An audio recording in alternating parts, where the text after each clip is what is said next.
আর good afternoon বন্ধুরা, দেখো এখানে দেখো পনিরগুলো কাটছি আমি, কারণ পনিরের রেসিপি হবে আজকে। দেখো পনির দিয়ে করছি পনির ফ্রায়েড রাইস, ঠিক আছে। আর ছেলের বাইনা পনির ফ্রায়েড রাইস খাবে, তার জন্য অল্প করে ভাত করে নিলাম, মানে সিদ্ধ করে নিলাম, ভাতটা করে নিলাম। আর এখানে মুগের ডালটা ভেজে মুগের ডালটা বসিয়ে দিয়েছি। মুগের ডালের একটা রেসিপি হবে।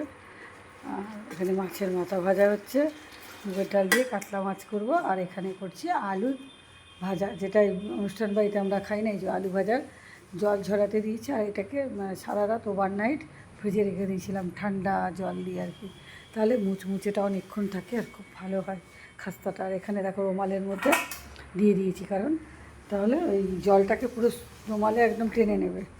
আর এখানে করেছি চিচিঙ্গে আলুর একটা তরকারি হয়েছে, আর মাছের মাথা দিয়ে ডাল। আর ছেলের জন্যে না, আমাকে ও আজকে মাছের কিচ্ছু খাবে না, ডালটাকে মাছে দিলে খাবে না, তাই ওর জন্য মুগের ডালটাকে তুলে রেখে তারপর মাছের মাথাটা দিয়েছি। আর এদিকে দেখো আলু ভাজাটা হচ্ছে। আর আমার ছোট্ট মতো গাছে কারি পাতা বেশি নেই, মানে গাছে আছে, যদি তুলি গাছটা মরে যায়, অল্প একটু কারি পাতা তুলে নিয়ে এসে আলু ভাজায় দিয়েছি, আর বাদাম ভেজে দিয়েছি। আর এটা হচ্ছে পনির ফ্রায়েড রাইস হয়েছে ছেলের জন্যে।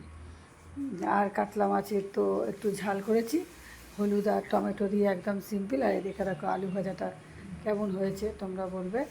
হ্যাঁ, আজকে আমি দুপুরে বেশি কিছু রান্না করিনি, আজকে মোটামুটি এইটুকুই মেনু হয়েছে। দেখো, দেখে নাও সবাই। টাটা বন্ধুরা, ভালো থাকো।